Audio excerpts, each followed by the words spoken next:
안녕하세요. 한예종 영화논술 교습소 신보혜입니다. 오늘은 4월 30일에 공개된 한예종 기출문제를 분석해 보려고 합니다. 영화과 문제입니다. 한예종 게시판 들어가시면 입학 정보를 보여주는 란에 기출문제 그리고 모집 요강이 올라가 있으니까 한번 자세히 살펴보시길 바랍니다. 먼저 외국어 성적 우수자 특별전형 문제였습니다. 문제를 한번 쭉 보시면 일단 다음 주어진 세 개의 이미지들을 각각 해석해 이야기 구성하기가 나왔죠. 모집 요강에 보면 이야기 구성하기 또는 논술하기 이렇게 써 있는데 논술 문제가 나온 적도 있어요. 그렇지만 대체로 이야기 구성 문제가 꼭 나온다 이렇게 생각하시면 되고, 이미지가 주어졌습니다. 헌법책이 책상 위에 이렇게 펼쳐져 있죠. 그리고 푸른 하늘, 그리고 물병이 있는데 뭐 약간 사물함 같은 데 있는 것 같기도 하고 뚜껑이 열려 있습니다. 그리고 물이 한 반 정도 차 있어요. 이런 이미지들이 주어졌고, 문제 1을 보면은 주어진 세 개의 이미지들을 본인은 어떻게 읽어냈는지 각각 서술하시오 그랬어요. 그리고 400자로 쓰고 띄어쓰기 마침표 포함 이렇게 돼 있는데, 지금 이미지가 3개인데 400자 정도면 한 이미지당 130자 조금 넘게 쓸 수 있다 이렇게 생각하면 되겠죠. 130자면 사실은 긴 길이는 아닙니다. 그렇게 3개의 이미지를 가지고 내가 어떻게 이 이미지를 해석했는지 읽었는지 써야 하고, 그리고 문제 2를 보면 1번에 답한 각각의 해석을 모두 주요 설정으로 삼아서 이야기를 구성하시오. 이미지를 가지고 이야기를 만들어야 하는 문제라는 걸 알 수 있죠. 그리고 1200자 이내로 작성하고 띄어쓰기 및 마침표 포함이다. 그리고 여러분이 글 쓸 때 꼭 주의해야 돼. 조건. 이름과 시제에 대한 조건이 있습니다. 이름은 ABC 알파벳으로 표기해라. 시제는 현재 진행형이다. 이렇게 보면은 그냥 이야기 만드는 문제구나 싶지만 사실은 영화 이야기라는 걸 여러분이 꼭 기억하셔야 될 것 같습니다. 그러니까 우리가 좀 영상적인 글쓰기를 해야 되고 장면 위주의 이야기를 쓰는 거구나 라는 걸 알아야 하죠. 여러분이 이제 스토리텔링 연습을 쭉 해오셨다면 아마 이런 부분들은 기본적으로 이해하고 있을 거예요. 이미지를 활용해서 쓰는 게 최근에 그 전에 나왔던 문제들의 텍스트만 가지고 제시문이나 조건만 보고 이야기를 만들었을 때와는 좀 다르다라고 느낄 수 있겠죠. 하지만 이미지가 나오든 아니면 조건의 문장이나 단어가 나오든 그거와 상관없이 사실은 어떤 제한된 상황 가운데 이야기를 만들어야 한다는 것은 똑같은 거죠. 조건으로 이야기를 만든다는 부분은 똑같죠. 주로 이제 조건이라는 건 이야기의 주요 요소인 인물, 사건, 배경 가운데 주어지게 되는데, 이렇게 이미지가 나오더라도 여기 인물이 있는 것도 아니고 어떤 사건이 보이는 것도 아니고 배경을 명확히 알 수 있는 건 아니지만, 이 조건들이 인물, 사건, 배경과 연관돼서 제한될 수밖에 없다. 우리가 그렇게 이해한다면 사실 이전의 문제들과 크게 다르지 않습니다. 그리고 외국어 성적 우수자 전형의 문제였잖아요. 그런데 일반 전형의 2차 문제 역시 이미지로 나왔습니다. 그리고 지금 문제를 보면은 똑같습니다. 여기 점점점 등 앞에 점점점 없는 것 빼고는 똑같아요. 그리고 이미지가 다르죠. 그거 빼고는 같다. 그래서 이번에 한예종 영화과 시험은 이미지를 활용한 이야기 구성 문제가 나왔다. 이렇게 전체적으로 이해하시면 될 것 같아요. 오랜만에 이미지 통하여서 이야기 만드는 문제가 나왔습니다. 하지만 연습은 이미 충분히 아마 하셨을 거예요. 일단은 이야기를 만든다는 것이 중요합니다. 그렇기 때문에 이야기를 만드는 부분, 영화 이야기라는 부분을 생각해서 1, 2번 모두 서술이 돼야 합니다. 답안을 작성할 때 1번의 경우 먼저 새 이미지를 통해서 인물, 사건, 배경을 상상하고 설정해야 돼요. 그래야지 지금 이미지 1번 같은 경우에도 누가 어떤 행동을 하고 있고 왜 무슨 이유로 그러하고 있는지 그리고 이게 어떻게 이미지 2, 3을 통해서 연결되어 나갈지 상상할 수 있는 거니까 인물, 사건, 배경의 설정이 이루어져야 합니다. 그리고 이미지와 연관된 어떤 구체적인 장면을 상상하는 거죠. 그래서 언제, 어디서, 누가, 무엇을, 어떻게, 왜. 이 육하 원칙이죠. 그 육하 원칙에 맞게 답을 작성해 봅니다. 이 이미지를 이 육하 원칙대로 한번 서술해 보는 거죠. 그러면 그 부분이 영화의 어떤 장면이나 이야기의 일부가 될 수 있겠죠. 새 이미지들을 전체 이야기, 기승전결 구조 안에서 주요한 장면이 되도록 배치를 해보는데, 이렇게 하는 이유는 문제 2에서 우리가 이야기를 만들어야 하잖아요. 근데 문제 2의 내용과 어울릴 수 있는 답이 되도록 이야기를 염두에 두면서 이미지를 해석해야 하기 때문입니다. 그래서 문제 1, 2번이 개별적인 질문이라고 생각하지 마시고 1, 2번을 내가 만들 영화 이야기에 두 문제다 라고 생각하고 1번도 푸시는 게 좋습니다. 어떻게 보면은 이제 좀 2번의 부분을 미리 좀 어느 정도 구상을 한 다음에 아웃라인을 잡은 다음에 1번에 그 세 가지 이미지에 대한 해석을 해보면 가장 좋지 않을까 그런 생각이 들어요. 그렇게 되면 문제 2에서 1번에 답한 각각의 해석을 모두 주요 설정으로 삼아서 이야기를 구성하라 하는 부분을 자연스럽게 충족시키면서 내가 이야기를 작성할 수 있겠죠. 문제 1번이 400자였잖아요. 어떻게 보면 이제 간단한 글쓰기가 될 수 있는데, 여러분이 이제 작문을 해보시면 짧은 글이 긴 글만큼이나 어렵다라는 걸 아실 거예요. 분량을 넘기가 쉽죠. 하지만 분량을 잘 지키길 바랍니다. 그런 부분도 다 점수에 들어가는 영역이니까 분량도 꼭 정확히 지켜서 잘 쓰시길 바랍니다. 근데 이번에 보면 1200자인데 긴 글이죠. 이전에 한예종 문제들이 그렇게 길게 쓰진 않았는데 2024년도 문제가 조금 길었어요. 그렇지만 사실 또 엄청 길어진 건 아니에요.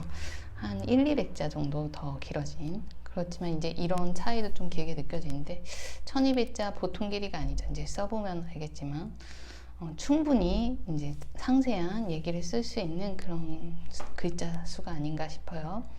어쨌든 이제 등장인물의 이름, 알파벳, 표기 다시 한번 기억하고, 시제는 현재 진행형 이 부분도 기억을 하고, 그러고 나서 그래서 먼저 이제 인물과 시제 조건의 유의사항을 명심한다 이렇게 기억을 한 다음에 문제 1의 이미지 해석을 바탕으로 작성한 이야기의 설정과 주요 장면을 토대로 전체 이야기를 완성한다. 문제 1에서 이미 어느 정도 이야기의 설정을 했고 주인공도 생각해 봤고 그리고 이 이미지에서 주어진 이 소재들을 바탕으로 어떤 중요한 장면들에서 활용을 해보면서 설정도 한번 넣어봤고, 그래서 이야기의 중요한 요소인 인물, 사건, 배경이 어느 정도 이제 잡혔죠. 그걸 토대로 해서 기승전결의 영화 이야기의 플롯을 갖춘 이야기를 만들게 됩니다. 사실 이제 설정을 해놨다면 인물, 사건, 배경이 어느 정도 뚜렷하다면 기승전결의 플롯을 갖춘 이야기는 구체적으로 서술하는 것이다 라고 여러분이 생각하시면 돼요. 먼저 이제 기에서는 주요 인물인 주인공이 이제 주인공은 그냥 텍스트로만 나오는 것도 아니고 비어있는 공허 속에 나오는 것도 아니고, 물론 이제 그것도 설정을 할 수 있어요. 우주처럼 이렇게 공허한 어떤 상태에서 등장한다. 그것도 이제 시간과 배경이 제시되는 건데, 어쨌든 주인공이 나타나는 그 순간 시간과 장소, 배경이 함께 나올 수밖에 없어요. 그렇게 등장을 하고, 또 우리가 주인공을 보면서 그가 지금 어떤 상태죠. 어떤 욕망과 어떤 목표를 지닌 어떤 상태이기 때문에 그 부분이 이제 암시가 되고, 그리고 그 욕망과 욕구, 어쩌면 본능, 이런 동기를 통해서 행동을 하게 되는데, 그 행동을 통해서 우리가 주인공의 성격도 알게 되고 점점 이제 좀 파악하게 되는 거죠. 그러면서 그의 행동이 사건과 연루가 되게 되죠. 그렇게 사건이 시작됩니다. 이제 승에서는 사건이 이제 전개되어 가면서 한편으로는 갈등이 발생해요. 그냥 사건이 주인공이 원하는 대로 쑥쑥 잘 풀리면 우리가 관심이 덜하죠. 예, 남 잘 되는 상황 그대로 지켜보는 건 그렇게 재미있진 않아요. 그렇지만 이제 좀 어려움을 겪고 갈등하게 되면서 점점 주인공에게 감정이입된 상태로 우리도 그 갈등에 한복판에 놓이면서 긴장하게 되죠. 예, 그런 사건이 이제 전개가 되는데, 그때 갈등을 유발하는 어떤 적대자가 있을 수 있고, 또 주인공이 혼자서 해결해 나갈 수도 있지만 주인공을 돕는 조력자가 또 나타나게 됩니다.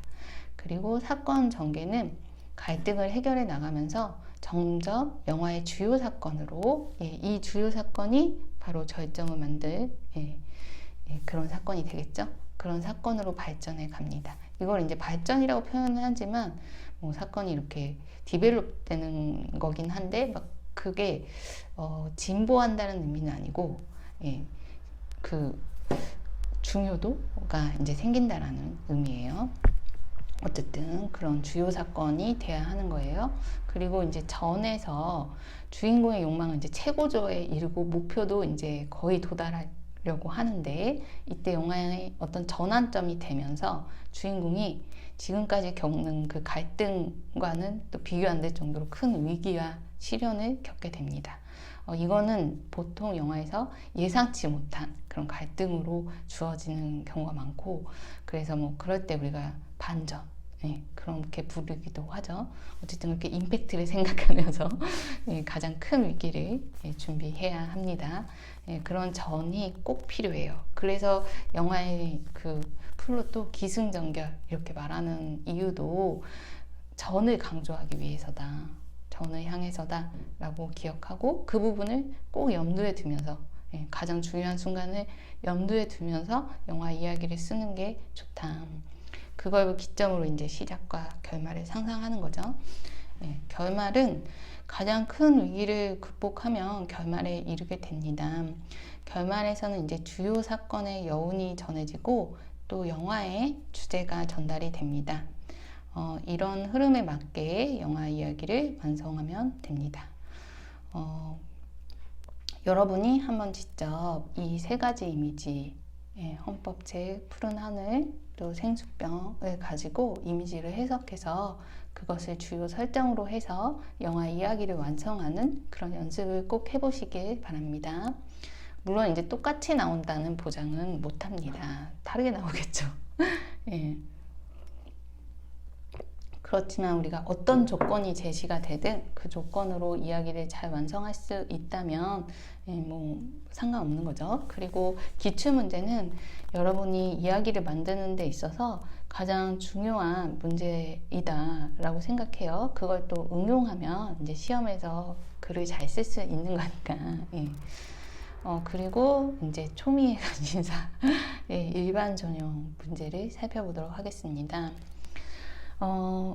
진짜 일반 전형 1차 시험은 이 한예종 그 영화과 문제들 중에서도 가장 변화무쌍한 것 같고 예측 불허인 것 같고, 학생들이 이 첫 문제부터, 이 첫 시험부터 좌절감을 주는 진짜 힘든 시험이 아닐까, 그런 부분에서 예측 불가해서 굉장히 불안한 시험이기도 해요. 여러분이 그런 불안감을 없애기 위해서는 사실은 뭐 문제를 예상하려는 그런 시도보다는 본인이 기본적으로 논설문을 잘 쓰면 돼요. 다음에 또 얘기하겠지만 그 논설문을 잘 쓰기 위한 훈련을 많이 하시길 바랍니다. 이 시험의 제목은 글쓰기죠. 논술이 아니에요, 글쓰기. 그래서 에세이를 쓸 수도 있습니다. 그런 비슷한 문제도 나왔고요. 그래서 꼭 이게 우리가 아는 인문 논술처럼 어떤 정형화된 시험이다 이렇게 생각하시면 안 돼요. 예체능의 글쓰기 시험이다 이렇게 생각하시는 게 맞아요. 문제 1을 보면은 제시문이 정말 간략하게, 박스라고 하기도 민망한 그런 조그마한 박스에 나왔어요. 예술은 사회, 정치, 문화의 변화에 영향을 미친다. 당연한 말 같은데, 여기에 대해서 글을 써야 돼요. 벌써부터 막막하죠. 이걸 어떻게 쓰라는 거야? 막 그런 생각이 드는데, 어떻게 쓰라는 게 문제로 이제 주어졌으니까 여기에 맞춰서 쓰면 되죠. A와 B 문제를 이제 두 문제로 나눠 놨습니다. A는 예술이 세상을 변화시킬 수 있다고 생각하는 이유는 무엇인가? 이미 내 주장은 이 제시문과 같아요. 변화시킬 수 있다고 생각하는 거죠. 여기다가 나 변화시킬 수 없다고 생각하는데 그렇게 쓰면은 안 돼요. 창의적인 학생이 아니라 문제의 범위를 벗어난 학생이 되는 거예요. 어쨌든 예술이 변화시킬 수 있다고 생각하는 게 내 생각인 거고 이게 내 주장이에요. 거기에 이제 이유를 생각하는 게 이 논설문의 내용이죠. 그러니까 이유가 중요하겠죠. 그래서 우리가 논설문 쓸 때 서론, 본론, 결론으로 쓰고 내 주장을 밝히고 이유를 제시하고 또 글을 정리하면서 마무리하게 되는데 여기서 본론이 가장 중요하고 서론, 결론은 부가적이구나 이렇게 생각하시면 되고 600자의 논설문을 쓰는 거는 그렇게 긴 글은 아니에요. 그리고 이 B를 보면은 예술이 세상을 변화시킨 구체적인 예를 2가지 이상 제시하고 이를 설명하라고 했어요. 예를 제시해야 되는데 400자로 쓰는 거예요. 그러니까 구구절절하게 쓰면 안 되고 내가 A에서 찾았던 그 이유에 어떻게 보면 사례가 될 수 있는, 근데 꼭 그렇게 되지 않아도 상관은 없어요. 어쨌든 그 사례를 생각해서 그것이 예술이 세상을 변화시켰다는 사례가 맞다라는 걸 설명해야 돼요. 논증한다기보다 설명해야 돼요. 그래서 A가 논설문이라면 B는 조금 설명하는 글이다 이렇게 생각하시면 되고 문제 2가 영어 문제였어요. 우리 이태령 학생들이 영어 공부하는 거 약간 두려워하고 힘들어하죠. 저도 마찬가지였으니까 그 심정을 잘 압니다. 하지만 이 영어 다른 원에 아니면 영상원의 영어 시험 그 제시문들과 비교했을 때 너무나 단순하고 짧고 간단합니다. 전혀 어렵지 않습니다. 여러분이 수능으로 푸는 영어 문제 또 학교에서 독해 배울 때 영어 시간에 봤던 것보다 훨씬 간단합니다. 두려워하지 않았으면 좋겠네요. 요번에는 단어가 어렵지 않았기 때문에 단어 뜻도 나오진 않았지만 어려운 단어가 나오면 단어 뜻이 나오니까 걱정하지 마시고 평소에 학교 영어 공부 열심히 하는 걸로 충분히 준비할 수 있습니다. 표현의 자유와 언론의 자유와 관련해서 또 마지막 부분은 그걸 제한할 수 있는 상황이 있다라는 그 예외적인 상황이 있다라는 내용이었어요. 근데 이거는 A 문제가 요약인데 요약을 100자로 한다는 게 생각보다 쉽지 않아요. 이 내용을 그대로 쓰면 100자가 넘죠. 그렇기 때문에 내가 이해한 걸 써야 되고 내가 이해한 거를 굉장히 명료하게 밝혀야 돼요. 그래서 이 요약은 사실은 뭐 쉬운 문제지 이렇게 생각할 수 있지만 내가 이해해서 정리하는 거기 때문에 그렇게 쉬운 문제는 아니에요. 내가 충분히 이 제시문을 이해해야만 잘 쓸 수 있습니다. 그리고 B 같은 경우에는 이 제시문 끝에 나왔던 부분을 이어서 논의를 해야 되는 문제라서 조금 어려웠어요. 전에 영어 문제들은 내용 파악이 전부였는데 요번에는 내가 논의도 해야 돼요. 하지만 여러분이 이제 평소에 뭐 학교에서 사회나 윤리 과목 아니면 토론 또 논술에서 이런 문제 접해 봤을 테니까 그렇게 엄청 어렵다 저는 그렇게 생각하진 않는데 좀 어려운 문제긴 해요. 자세히 좀 보자면 일단 1번 배점이 70점이었던 논설문 쓰는 문제, 논설문을 쓰는 문제고 논설문은 자기 주장을 바탕으로 이를 뒷받침할 이유를 제시해서 논증하는 그런 글쓰기죠.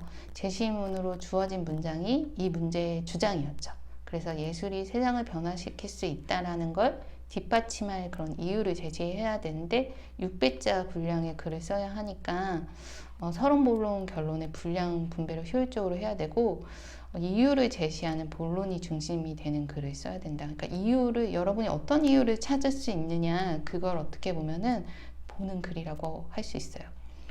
개요를 작성할 때 서론 본론은 이유들과 긴밀히 연결된 주장을 자기 문장으로 생각해 두는 게 필요하고 또 본론에서는 B에서 예시를 들어야 하니까 사례를 이유로 들면 안 되고 사례를 제외한 이유를 생각하는 게 좋습니다. 위의 제시문과 연관해서 예술이 사회, 정치, 문화 변화에 영향을 미친다고 했잖아요. 그러면 사회, 정치, 문화에서 이유를 찾으면 좋겠죠. 그것을 이제 구체적인 이유로 밝혀 제시해 봅니다.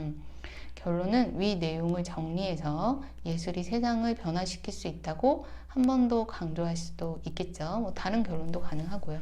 하지만 서론, 본론, 결론을 갖추는 게 좋아요. 논산문을 쓰는 기본 형식이니까.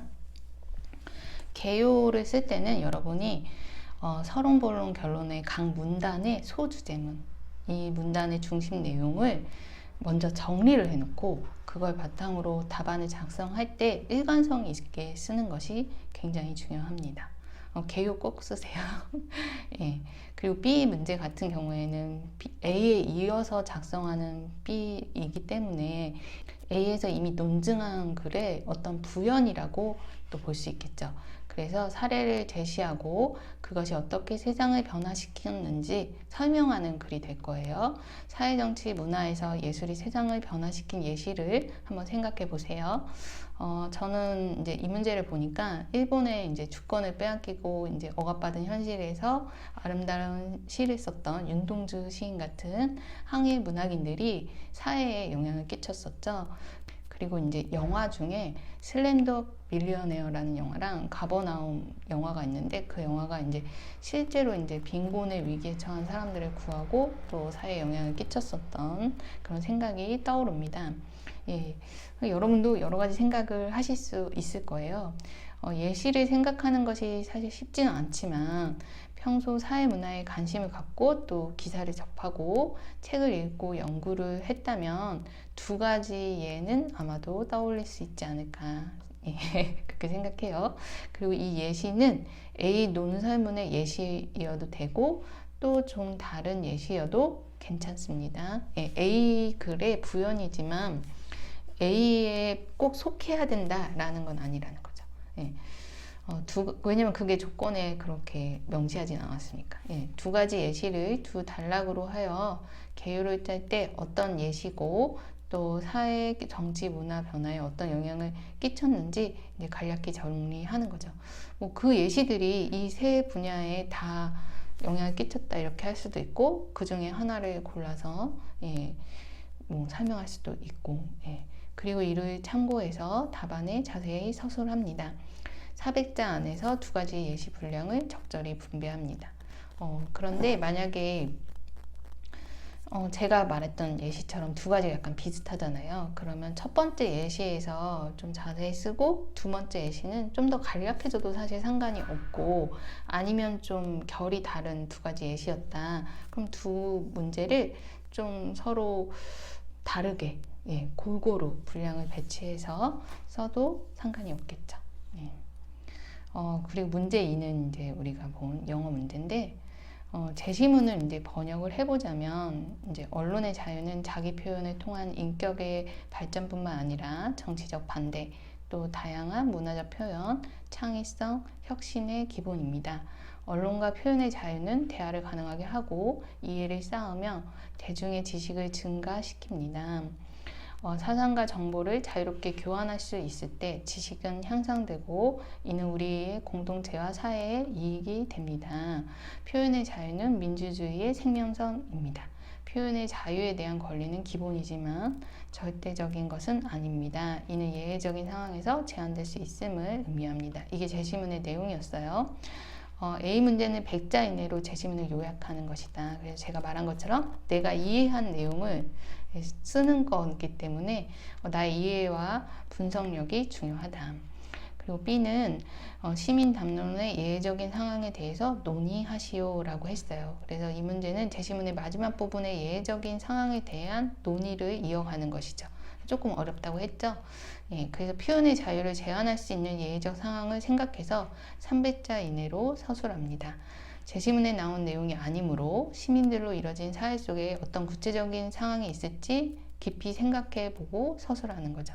이런 부분이 어떻게 보면 이제 영화과 문제에서 어울리는 부분이다. 어떤 상황을 생각할 수 있으니까 기본권을 제한하는 어떤 특수한 상황이 있을 텐데 뭐 국가 이익의 상황이라든지 공공의 이익을 위해서 등 어떤 상황이 있겠죠. 그 부분을 생각해서 구체적으로 설명해야 합니다.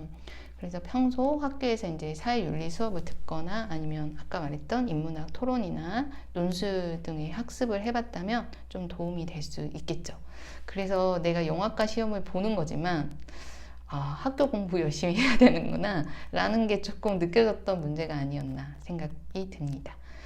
그리고 2차 시험은 이야기 구성 시험이었는데 아까 이제 외국어 전형에서 설명했던 것처럼 외국어 상자 우수자 전형에서 설명했던 것처럼 이미지가 나왔어요. 머플러, 그리고 건전지, 그리고 어떤 교차로, 도심의 교차로가 나왔습니다. 이것을 문제는 똑같아요. 그래서 제가 밑에 설명한 것도 같습니다. 이렇게 기출문제를 한번 쭉 살펴봤는데 2024학년도 영화과 시험의 경우는 이야기 구성 시험이 이제 이미지를 제시하고 이를 해석해서 중요한 설정을 갖추고 이야기를 완성하는 그런 문제가 출제됐는데 이건 새로운 게 아니라 영화과에 있었던 이야기 구성 시험의 한 유형이었고 한예종 모집 요강에도 늘 명시되어 있었고 예전에도 나온 적이 있었습니다. 그래서 이야기 구성 연습을 다양한 문제로 해봤다면 그렇게 낯설지 않게 잘 했을 거라고 생각을 해요. 그리고 영화과 1차 시험 글쓰기 같은 경우는 해마다 이제 관심이 쏠리고 또 매해 조금씩 변해서 굉장히 학생들에게 어려움과 난처함을 주는데 하지만 이제 논설문 중심의 문제라는 게 2024학년도에도 마찬가지였어요. 그래서 1번 문제 배점이 70점이었죠. 그리고 논설문이 중요한 거를 우리가 이제 다시 한번 기억하고 또 왜 이렇게 논설문을 쓰게 하냐. 그거는 영화를 만드는 영화인이 예술가잖아요. 그가 이제 자기 시선으로 세상을 해석하고 또 그걸 가지고 표현해야 하잖아요. 그래서 그의 시선과 생각이 중요해서 그 부분을 확인할 수 있는 게 논술이기 때문에 이 문제를 중요하게 1차 시험에서 보고 있다. 저는 이제 좀 그런 출제 의도를 짐작해 봅니다. 그리고 영어가 조금 어려워진 거는 좀 새로운 면이 아닌가. 그래서 영어 문제도 논설문처럼 논술을 하는 식으로 좀 더 생각해 볼 필요가 있다. 이번 시험은 좀 그렇게 느껴졌고 사실 이렇게 예술에 관한 문제, 표현의 자유에 관한 어떤 문제 이런 게 나온 거는 영화가지만 영화 어떤 지식이 전부가 아니라 예술가로서의 어떤 기본 교양, 지식 함량을 좀 테스트하려고 한다라는 걸 우리가 추측할 수 있어요. 근데 사실 영화과도 예전에 언어 시험을 공통적으로 봤던 걸 생각해 보면 이 한예종이라는 학교가 예술인을 뽑는 학교잖아요. 그래서 그 안에서 영화과도 한 번 더 생각해 봐야 한다. 그 입시 방향을 유념해야 할 것 같다는 생각을 하게 됩니다. 오늘 긴 시간 한예종 영화과의 기출문제 해설 함께 봐주셔서 감사합니다. 저희 한예종 영화 논술 교습소는 한예종 영화과뿐만 아니라 여러 대학의 영화 입시 그리고 예술 논술을 통하여서 한예종의 이론과 또 예술 경영과 다른 대학교들 준비 돕고 있습니다. 수강생들 모집하고 있으니까 많은 관심 바라고 여러분 이제 5월 얼마 안 남았죠. 이제 입시가 본격적으로 시작되는 게 바짝 긴장하시고 좀 힘드시겠지만 열심히 미래의 영화인을 꿈꾸면서 공부하시길 바라고 응원합니다. 그러면 또 다른 영상으로 만날게요. 감사합니다.